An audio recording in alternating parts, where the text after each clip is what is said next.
Forestillingen Bare Vent, det er en absurd romance, som foregår i et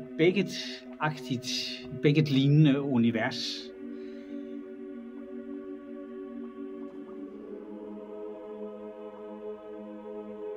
Der er to medvirkende i forestillingen, som er nogle karakterer, der er i familie med klovnen. Det er to fortumlede personer, der prøver at finde meningen med livet.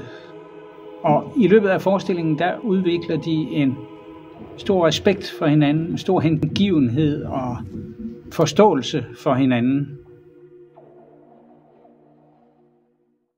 Historien den er taget ud fra vores eget liv, men det, der sker på scenen, er genkendeligt for publikum. Oplevelsen af at møde et andet menneske, uden at man rigtig helt ved, hvad det er, det ender med. Vi har valgt, at vores to karakterer på scenen er en form for væsener. Vi har ikke givet dem navne, fordi det, de fortæller på scenen, skulle gerne være så genkendeligt for publikum, at de selv kan vælge at sætte navn og sted på. For os der er det vigtigt, at forestillingen den kan mærkes og føles af publikum.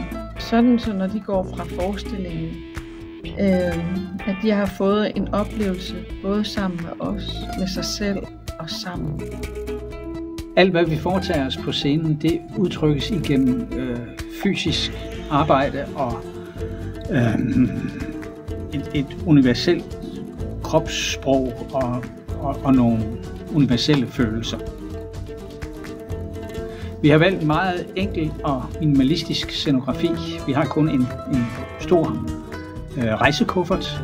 Så har vi en meget simpel lyssætning, og vi arbejder i et helt sort rum.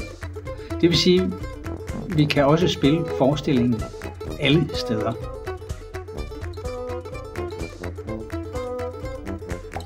Da vi gik i gang med forestillingen, der var vi enige om, at vi rigtig gerne ville røre og spille sammen med publikum. Og nu er vi begge to i en alder, hvor vi har oplevet rigtig mange ting. Nu har vi spillet forestillingen både i Polen og i Colombia og oplevet, at folk er blevet rørt. Og det er jo netop nok fordi, at vores forestilling handler om nogle meget almene menneskelige følelser og genkendelige oplevelser.